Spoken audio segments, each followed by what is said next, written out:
New York Mayor Zohran Mamdani gives a tax ultimatum to Governor Kathy Hochul, demanding that she help him increase income and business taxes, or else he'll jack up property taxes on the middle class by nearly 10%. Meantime, the Congressional Budget Office forecasts over the next decade deficits of a combined $24 trillion.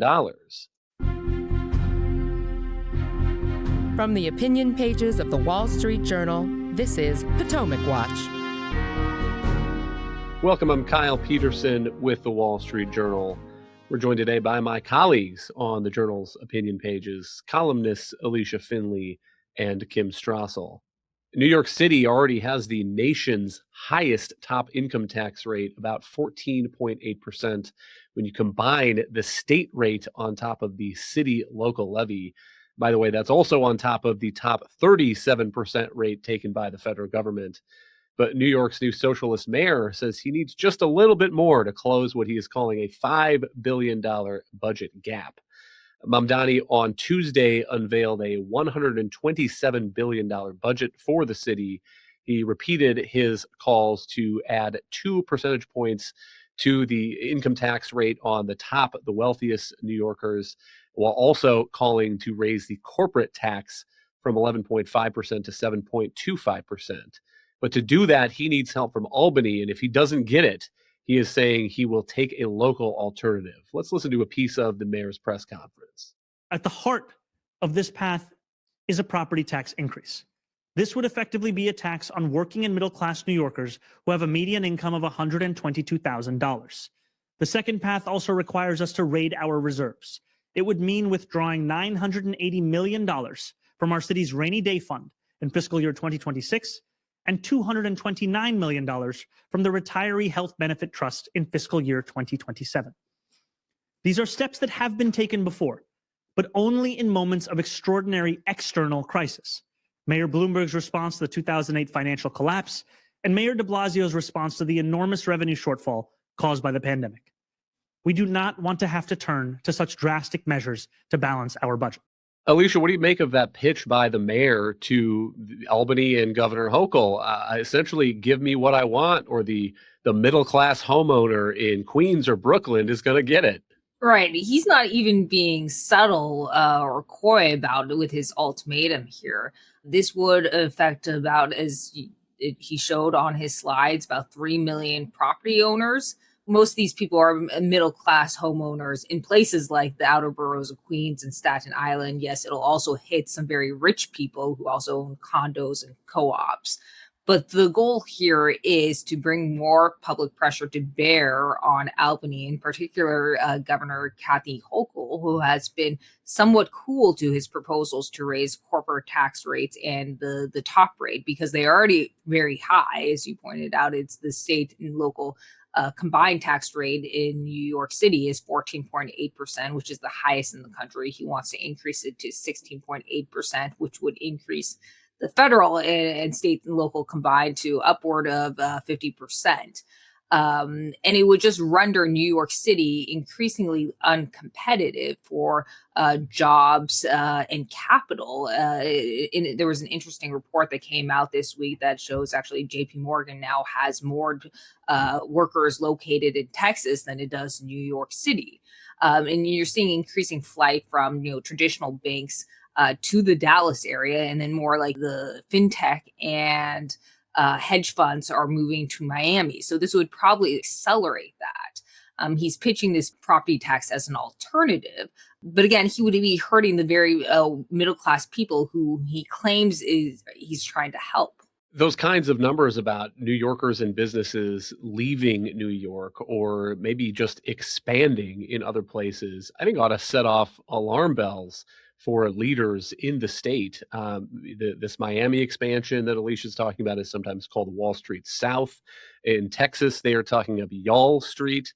And Kim, Kathy Hochul has, I think, at times indicated that she sees the problem, that she is worried about New Yorkers, businesses, companies, high earners, capital fleeing the state for climates that are more friendly from a business and tax standpoint.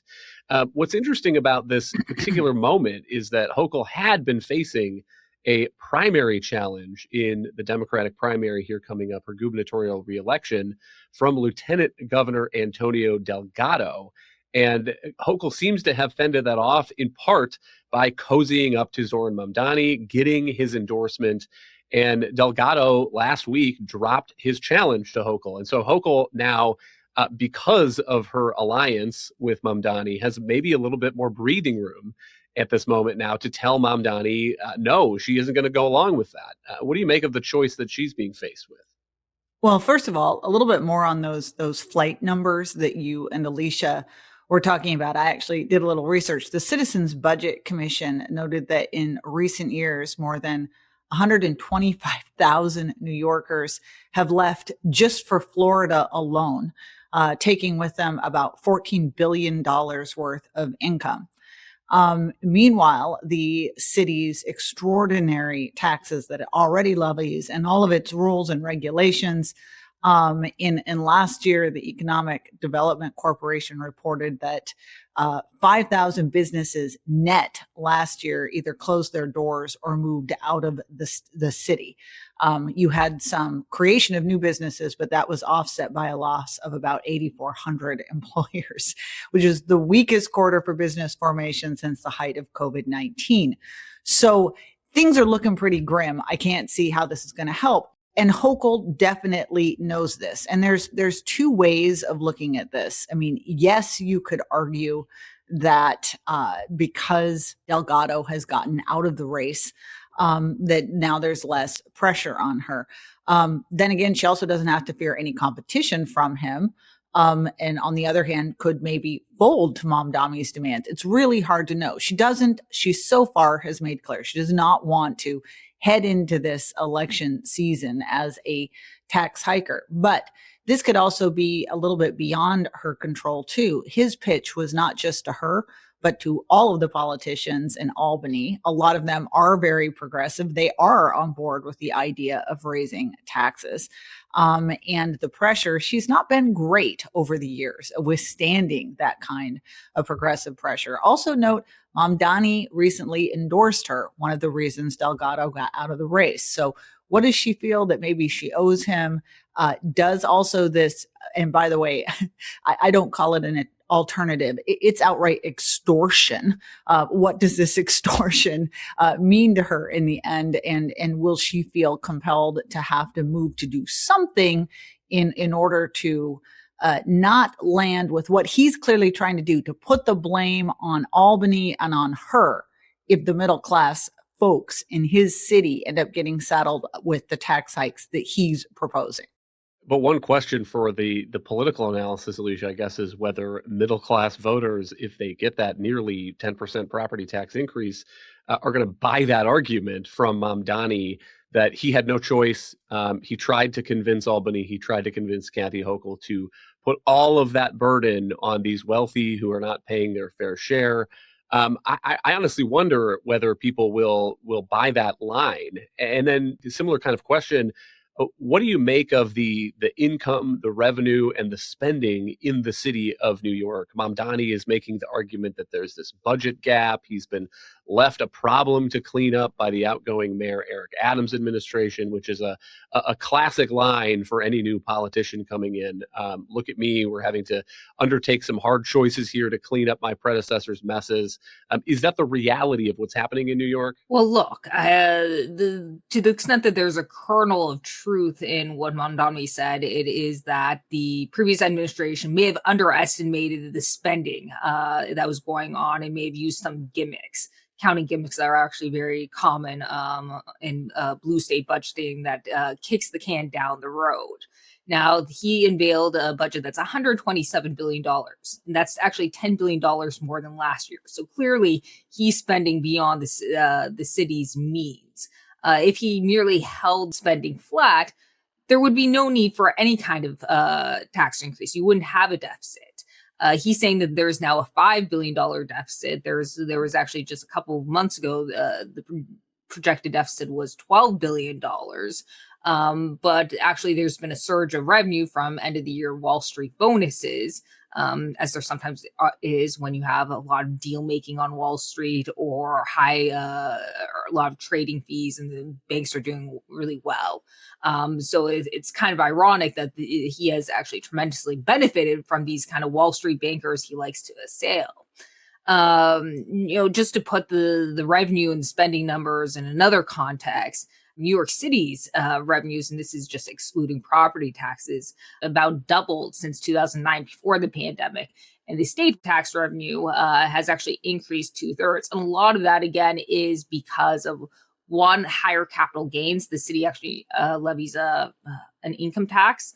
And the second reason is in part because of inflation that has increased everyone's earnings. And by the way, New York State and New York City, neither of them adjust tax brackets for inflation. So there's actually a tax increase that hits the high earners and everyone else every year just because of this bracket creep. And the city and state have been tremendous beneficiaries of all this money and revenue rolling into their coffers. The problem is that they haven't kept up with the political appetites either in New York City or Albany. They've created new programs, these rental assistance programs that Mr. Mamdani wants to expand. And then the cost of government worker benefits, which actually make up close to a quarter of New York City's budget, is just pensions and retirement health care benefits, if you can believe that. And the problem, again, is that Democrats in Albany nor those in New York City really want to tackle these bigger cost drivers because it would mean taking on the government public unions who help donate into their campaigns and bankroll them. So I think that is actually the broader and bigger problem. A few more points of fodder to throw in here. About half of local New York City income tax revenue comes from the top 1% of earners. So there is a real sensitivity there to outflows of people migrating to Florida or Texas or other states. On the point about the growing tax revenue, even Mamdani's own budget presentation acknowledged that. Here's one of his headings: growth in personal income tax has driven a $7.3 billion upward revision in the city's tax revenue forecast since November. So since November, the city is now saying we forecast about $7 billion more revenue in taxes than we expected. And then here's a line from the Journal's editorial on the Mamdani proposal. It says his budget is $10 billion bigger than Florida's, though New York City's population is only 40% of the Sunshine States. And all of that, Kim, combines to make me have a strong suspicion that what we have here is not a taxing problem, not a revenue problem. It's a spending problem. And Mamdani's problem is that, New York voters are not dumb. And he was elected in the city on a tax the rich agenda. He wasn't shy about that. But you have to assume that some New Yorkers do understand, and New Yorkers in the wider state understand this problem of the progressive nature now of New York City's revenue structure. I mean, you said the 1% equal about 40% or 50% of all the income tax revenue collected. The top 10% pay about 2/3 of all the taxes. And the argument is that, well, we'll just make them pay more. Now, bear in mind, this is a pure income transfer. So when you're looking at this, the other way to say it is that 10% of New Yorkers are paying for millions upon millions of New Yorkers who are using the subway system and taking advantage of all of these other benefits that come along. And there's a point at which, and we've hit that point, we just said the numbers, they're not going to take it anymore, and they start to leave the state. And that entire foundation begins to crumble. But the problem I think Mamdani has is that he says we must have this more money because we've been living in these times of austerity and we need to increase spending anymore. You look at the size of that budget, and New Yorkers have to be sitting there thinking, wow, well, it's really worth it, right? Like, it's not just that the numbers are huge, but what do you even get for that? I mean, the mismanagement in New York is so extraordinary. You've got this city that is operating at a budget bigger than states. And what you get for it is failing education, despite some of the highest per pupil spending numbers in the country, a subway system that hasn't been upgraded in decades, that is held hostage by those public sector unions that Alicia was mentioning, very little by way of public safety. knifings and getting pushed down on the subway, bodega shootings, muggings, rapings. Nobody picks up your garbage, huge housing costs. By the way, I don't understand why more people don't rush to live in New York. I mean, come on. I mean, it's a nightmare of progressive governance. So I do think that there's going to be this question of just credulity in the end. Government in New York doesn't work. They're demanding even more money. You're beginning to see more and more New Yorkers that are paying those bills, recognizing that the city is dysfunctional and leaving. And he's making a big gamble that he can simply stoke these populist rages and that no one's actually going to think any of this through. On the point about overspending, similar issue in the federal government. And the latest news on this is a report from the Congressional Budget Office, which last week released its latest 10-year budget baseline. Alicia, some pretty astounding figures there. So for 2025 fiscal year, the CBO reports a $1.8 trillion deficit, about 50 billion lower than the year before. So congratulations there, but job not done for the Trump administration. And then here's the figure of combined deficits through the year 2036, the next decade, deficits of $24.4 trillion. Alicia, that is a figure that is even hard to get your head around. And what is so astounding about it also is just the fact that it does not seem to be much in the political debate in Washington right now. They're distracted by all sorts of other things, this voter ID, citizenship check bill that Republicans have passed through the House and want to get through the Senate. There are arguments that John Thune needs to do some kind of talking filibuster to do that. Arguments over the aftermath of the release of the Epstein files. There's a lot going on in Washington, and I'm not hearing a whole lot of talk about $24 trillion of deficits over the next decade.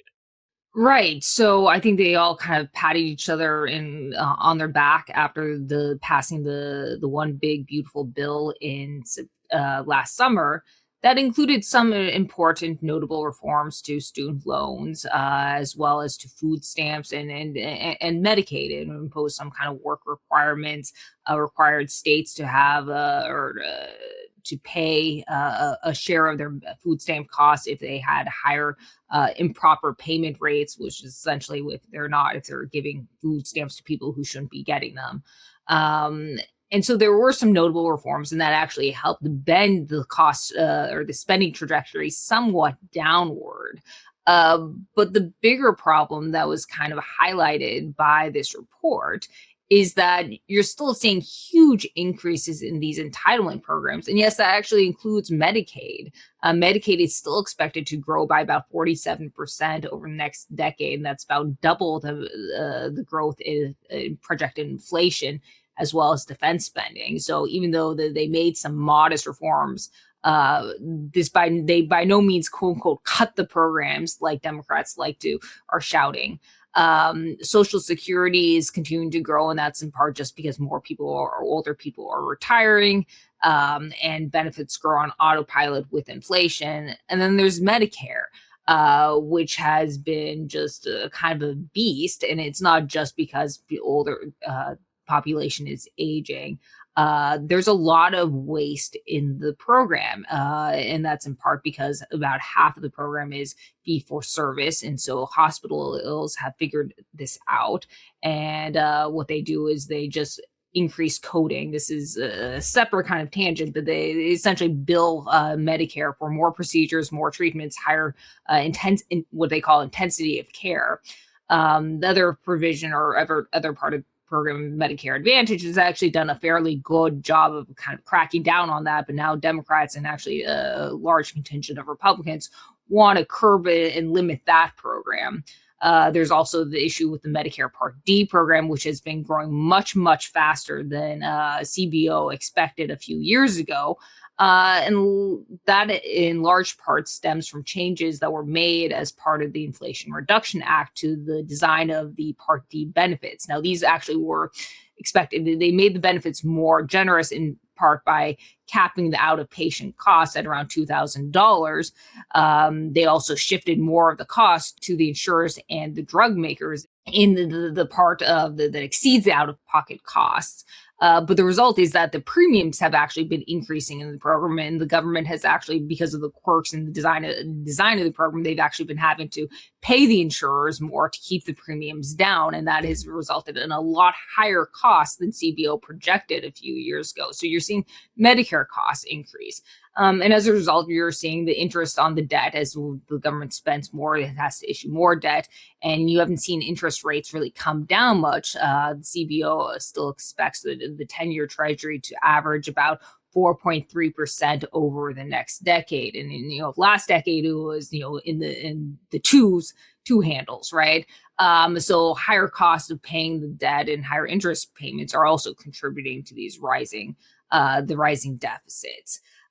So I think the bottom line is there's still a lot more that Congress and Republicans could do to get their spending house in order. But unfortunately, to your point, they seem to be more preoccupied with the Jeff Epstein circus or whatever their distractions, because they don't really want to tackle serious issues.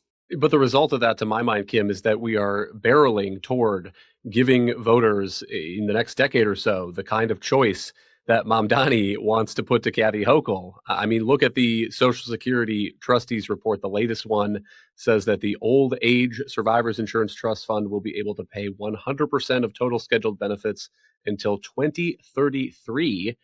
At that point, it's depleted. Continuing revenue can only pay 77% of scheduled benefits. So either a 23% automatic cut to Social Security payouts, or some kind of enormous tax increase on the kind of middle-class homeowners that Mamdani is talking about raising property taxes on. It seems like the real shame is the further you get down that road, the harder it is to turn off of it. And some kind of reforms now in the near future to adjust these programs, raise retirement ages to take account for longer lifespans, would be wise. And that's true, I think, regardless of whether anybody in Washington wants to talk about it in particular. Yeah, it's appalling. It's also a function of today's congressional mindset, which is not to be able to look beyond the end of its own nose. And we've seen this again and again. We don't deal with appropriations until we are up to or past a deadline or hitting a cliff or facing a government shutdown. There has been some backpatting in Washington, and I do give the administration some credit when it comes to annual discretionary spending. They did a better job this year than has been done since I remember in a long time. They actually managed to bring discretionary appropriations in this year at about level from what it was last year, so no increases. And this was done with a combination of the president's impoundment strategy, the rescissions that Russ Vought, the director of the OMB, sent over and kind of pushed through Congress, and some of the pressure conservatives exerted in these latest appropriations negotiations. But as is mentioned, that is a tiny little fraction of the spending that goes on in Washington. Almost all of it is autopilot. And that's the stuff that doesn't hit until 2030 or really get painful and for another year from now. And yeah, we saw a little bit of progress in the One Big Beautiful Bill in those mandatory reforms that Alicia mentioned. The best thing the Trump administration could be doing, in fact, for the economy right now would be working on a reconciliation 2.0 that not only did some better work on taxes in terms of pro-growth tax policy, but that took another swipe at the waste and the fraud and the abuse that is present in all of these programs. There's a couple of other areas that are also growing that we really need to focus on too, that everyone is reluctant to. One, our veterans benefits. Yes, we absolutely want to be taking care of those who served our country, but there is evidence of waste and poor policies in Veterans Affairs departments, and nobody wants to touch that because, again, it's such a sensitive topic.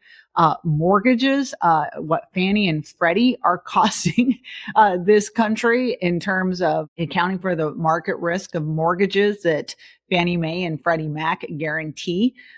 That's something that we could be taking a run at.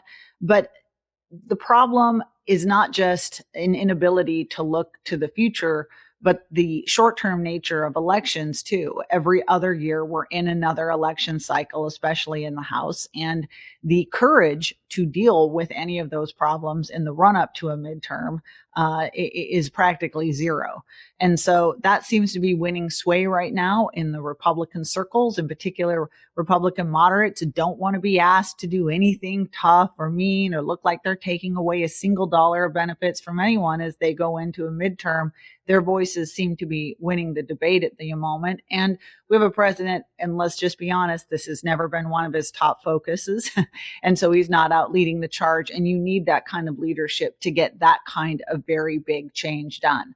So I'm not very hopeful at the moment, but this is a massive wrecking ball headed at the U.S. that some Congress is going to have to deal with sooner or later. And yes, you're right. You could end up with Mamdani-like propositions. Thank you, Kim and Alicia. Thank you all for listening. You can email us at pwpodcast@wsj.com. If you like the show, please hit that subscribe button, and we'll be back tomorrow with another edition of Potomac Watch.